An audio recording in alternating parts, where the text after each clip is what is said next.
Welcome everyone to another edition of Friday with Friends. Tonight's friend, Kristina. Hello, Kristina. It's nice to meet you, a friend that I've never met before. Welcome. Thank you. Nice to meet you. You're coming from Naples, I understand, yes? Yes. Okay, so today's title given to today's session is Recharge, the new version of Let Go. So before we get into that, I have my first question is to you. How did you come to meditation and to the Brahma Kumaris? So I was 23 and looking for, the big answers about life. And I went on a little sabbatical after college to Costa Rica to spend 4 months in silence. And there I actually attended a retreat, and Sister Wadi had come from Florida to Costa Rica. And I was meditating with the group, and I saw an image of her on the stage with a crown and this sort of cape, and I was wondering what was going on. So afterwards I asked her, and she said, well, we study Raja Yoga and we become self-sovereign over ourselves, and if you're interested, you can take the course. The retreat was about virtues and self-esteem, something like that. So that's how it started, my journey into Raja Yoga, into the path of meditation. And when was that? That was 2004, April. Very interesting. It's always a wonder for me to see the various places. And I just have a friend that moved to Costa Rica. So I was very curious about, and there's a center there in Costa Rica as well. That is probably where you started, yes? Yes. Yes. Wonderful. Okay, yeah. That satisfies my curiosity. So letting go, recharging, all these things, surrender, these are a lot of words. Some are easier to listen to than others. And I've been a teacher all my life, and a lot of times dealing with people who are high achievers, so to speak. And what I've noticed, the common thread is that the hardest thing for people to do is to let go. They can overcome obstacles, they can fight, and they can hold their breath, but letting go seems to be the most challenging thing for the high achiever. Can you lend me any insight on why is letting go difficult? In my personal experience, there's a couple of things that go with that. One is we seek to achieve and be in action, sort of to prove to ourselves in some way that we're worthy, that we matter, that we have value. So there is that aspect of it, where we need some validation. And also with that, there is some ego that comes in there. But I believe that the need for control stems from fear that comes from the ego, that if I don't control the situation and make it turn out good, somehow it's not going to turn out good. So we're sort of basing a lot of times the present need for control based on maybe somewhere in the past where we felt out of control and things didn't go very well. And so in the present, we try to control everything through action or through our will or whatnot, instead of just trusting what's unfolding in front of us and trusting life and trusting ourselves that we can handle whatever comes up. Is there a relationship between, well, what is the relationship between letting go and what I call recharging? Or why do we need, is the recharging that we need as a result of these false things that you have mentioned about trying to control? I know that when I was resonating with what you were saying. Whenever I have a need to control, I find that I expend so much energy. And then it's almost a desperate thought to recharge. And then the first tendency is to blame a situation or someone else for interfering with my recharge. So how is recharging related to letting go? Or where do I go to recharge? That's what I'm looking for, is how do I recharge? What is it exactly? Yeah. I think for me, this path of meditation, it took a while. It takes time, I think, to let go. But eventually, through meditation and connecting with myself as the spiritual being and connecting with God as that source of all love, all life, all energy, eventually it rewired me to be able to trust that I could surrender into life, into the universe, into God's support, and even just surrender and let go into everything. So like it developed that trust in me that I could let go and I didn't have to control life, even surrendering when there's pain, when there's difficulty, because I learned as a child that I had to try to control to prevent pain. But as I grew on the spiritual path, I learned that if I surrendered into whatever was coming, even pain or discomfort, then I could much more easily move through it and flow with life and move forward with it. And so for me, it was my letting go and giving things to God, especially in the beginning. That relationship with God taught me to trust myself again. And it taught me to trust life again as well. And I think in the beginning of my meditation practice, a big part of my meditation practice was talking to God. You know, there was a lot of conversation going on. And that was a way of me surrendering a lot of what was happening inside of me. And it made me feel held and embraced. And I started to learn that I didn't have to hold everything up. I didn't have to hold everything together. I didn't have to try to save the world. You know, I could just surrender. I could let go. I could trust. And I was being held.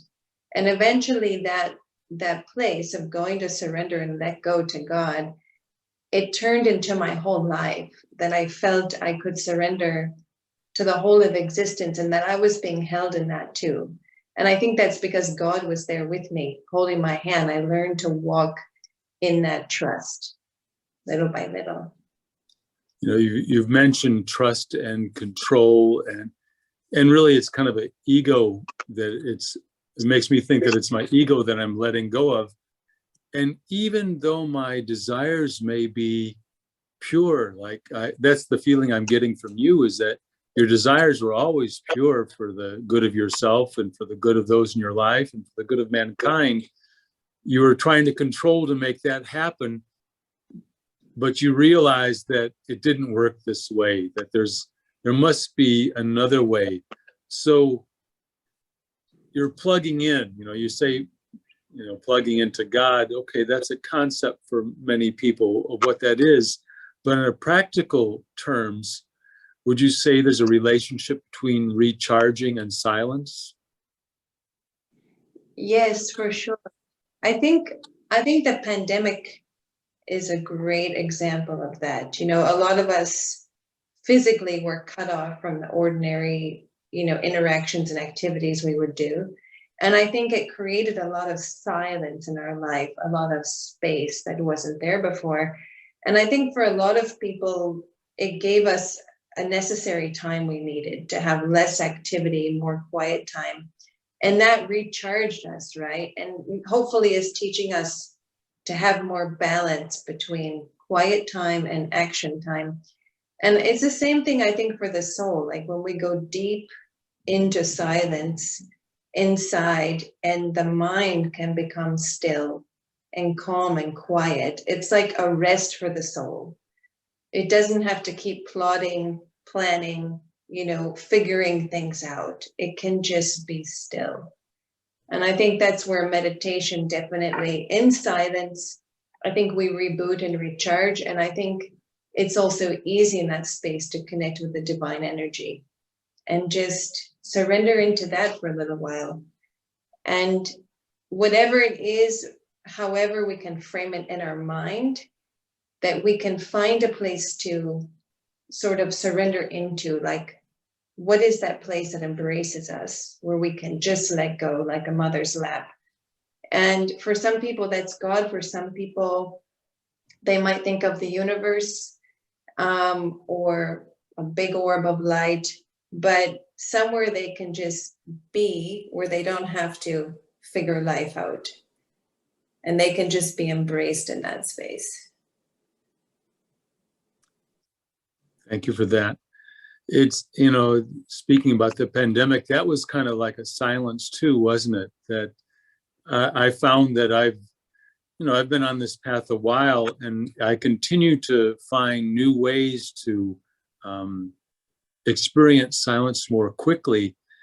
And during that pandemic, I would have to say it was one of the best things that's happened to me in quite a while, because I had to reassess all the things I was doing, and then I've not gone back. I've made a permanent shift. I've also noticed that in the world, people are making a permanent shift of choosing the way they want to live their life, that they're not immediately going back to what they used to do because they realized it wasn't theirs. So in a way, they recharged during that time and reassessed, and now are making different choices for their lives to find a greater balance, that you don't feel, I guess, desperate and compelled into action.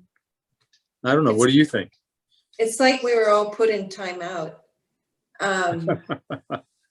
You naughty humans, go sit in timeout.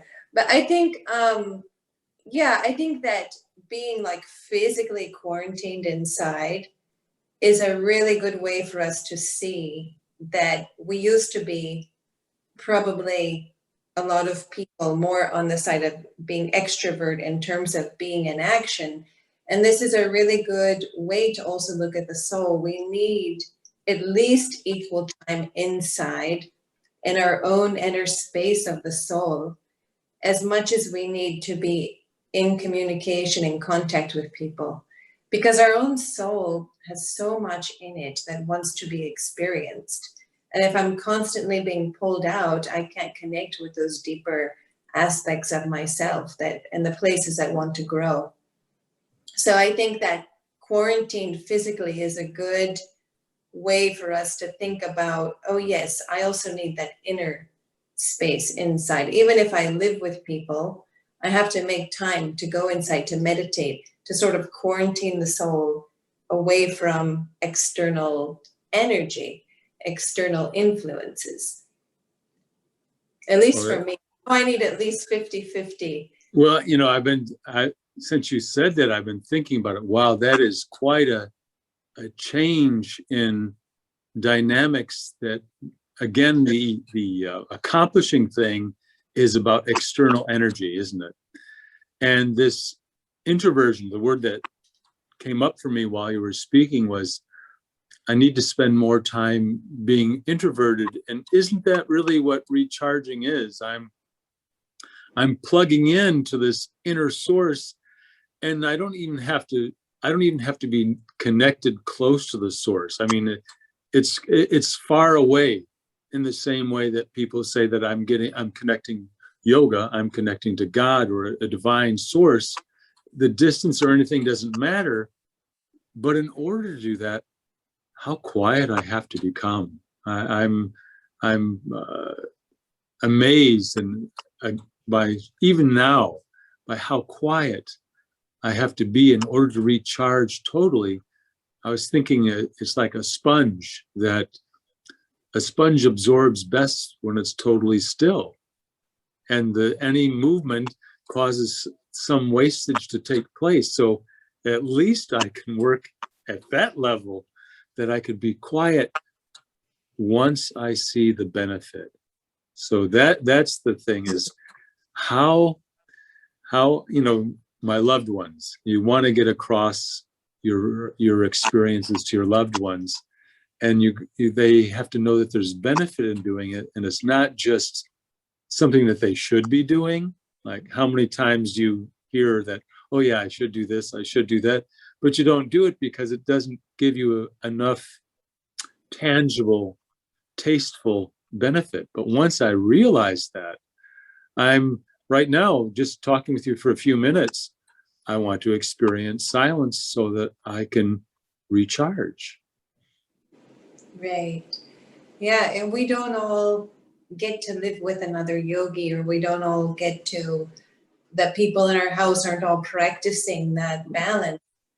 But I think as long as we work on ourselves and we know our own needs in that way, we can make that space for ourselves. We can find ways to make it for ourselves, and hopefully that would be the example for the other family members, and that you're making time to be in meaningful time and space with yourself, that like essential self time you're creating, and they'll see the benefit of that.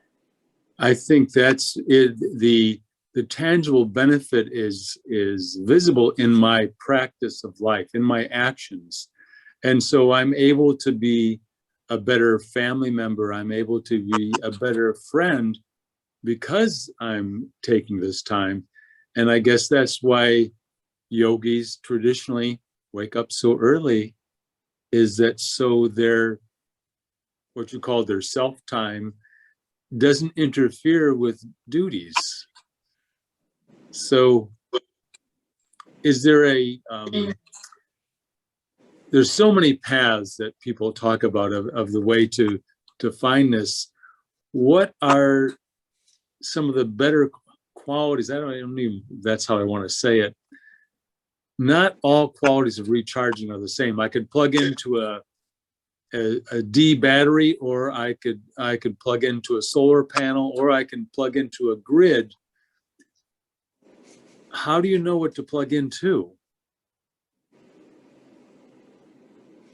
For me, it's different things at different times. It's like about listening. Sometimes I want to supercharge. We can talk about like a Tesla charger, and I want a really fast charge, and I just have a minute or two, and I just connect in with God's light in that time, in that silence. And sometimes I need a slow charge, and maybe my body's asking me for a reboot, so I need to rest. And sometimes I need a detox from talking too much, maybe too many calls. And so my recharge is to say, okay, today I'm going to do my work, but just with me and God, or, me and these thoughts about my spiritual growth. So for me, it's knowing what kind of charge I need at this moment. Well, that's a lot of awareness, and I'm taken by how sensitive I have to be to how I feel. And I think this is a big question for so many people, that if they're just trying to get by, even though they may not have anything life-threatening, they still, you can see it out there. If you go outside around 8:45 in the morning and drive, you can see the anxiety that's in the atmosphere of people rushing to and fro everywhere. That to be so sensitive to know the difference between a supercharge, just not talking so much, or the body being tired, you must really have gotten to know yourself quite a bit through this process. Has meditation helped you with that, or is this something that you instinctively knew? I think at the beginning, I understood the spiritual path was about getting to the point where I could really listen, but it was on the spiritual path through meditation that I learned to really become sensitive and hear what was needed, to know my own needs, and to be able to have total respect for them. To have that through Raj Yoga, I really learned self-respect. Because it's one thing to hear and listen, which is really important, to listen to everything, my heart, my body, my mind, what my soul needs.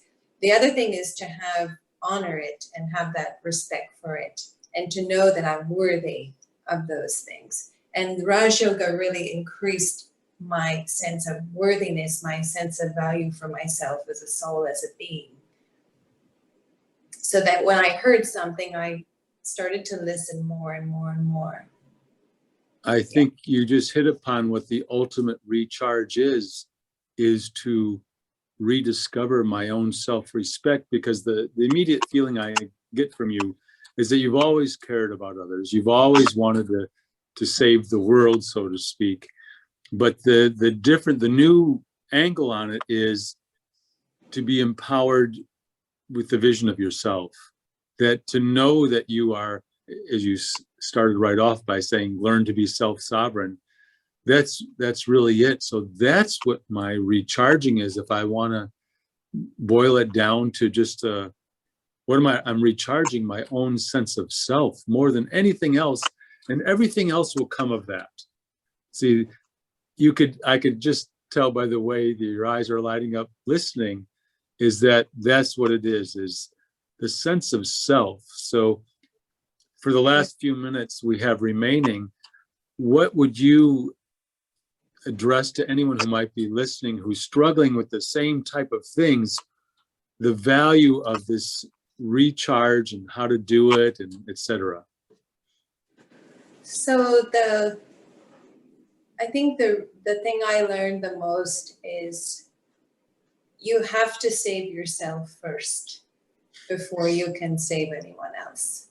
And that's really, saving yourself is valuing yourself, knowing yourself, and taking care of yourself on the deepest, on every single kind of level, and the deepest levels. Because then when you recharge in that way on a daily basis, then you have the power to go out and be a light and be an energy source.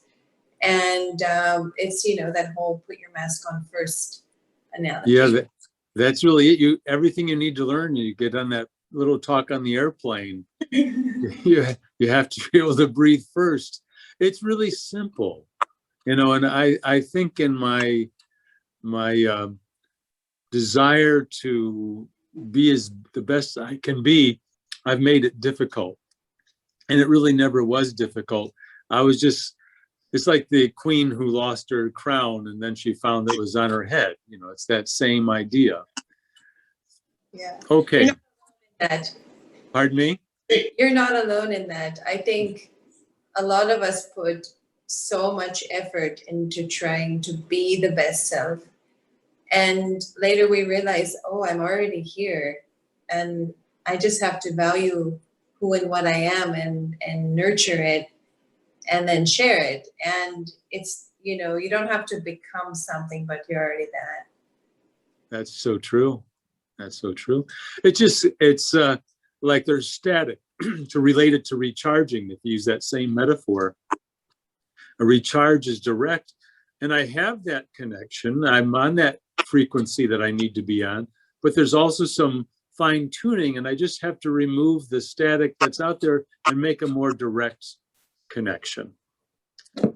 So why don't we take a few minutes here, like 2 or 3 minutes of the actual recharging activity.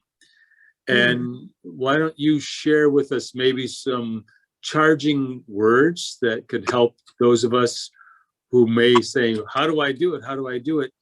That to reassure us and to kind of direct us in the area that we need to go in. Is that okay with you?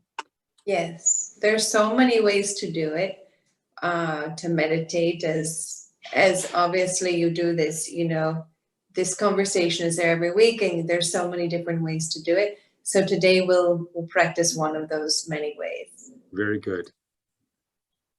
Thank you, Craig. Oh, thank you.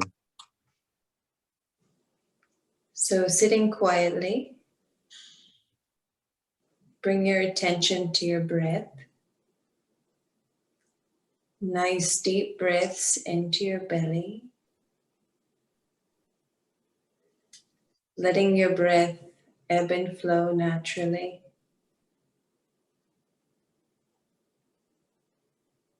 And now bring your awareness to the center of the forehead,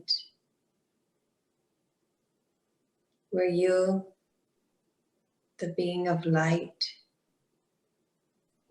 of pure energy, reside.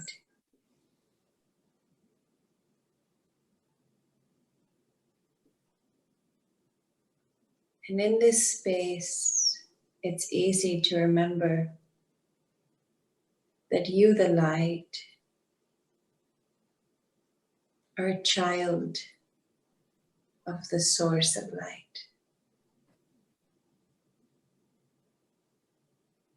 Now imagine that that source of light is the ocean. And in this moment, you float upon that ocean. You just let everything go, all the weight of your body, all your worries, all of your plans. And you just be in that ocean, being held, letting everything go. Letting go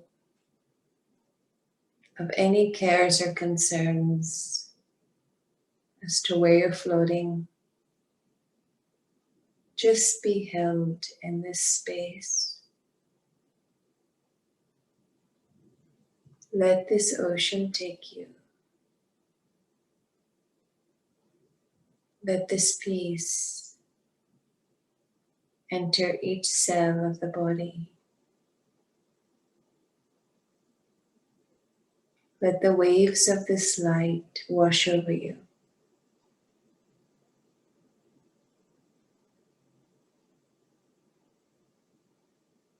And feel yourself as a drop in this ocean. Now you're ebbing and flowing with the waves, with the water. Letting go of the need to make anything happen.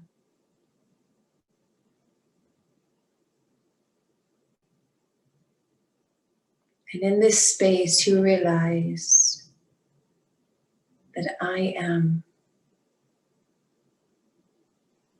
Om.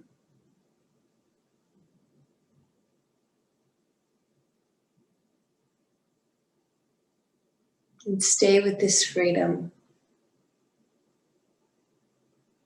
Stay with this support.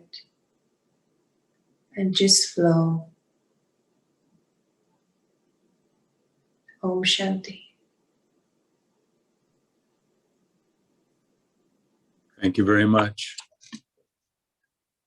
Thank you very much. It's really good to meet you, and I'll be You- seeing you again. Om Okay. Shanti. Thank you all. Bye.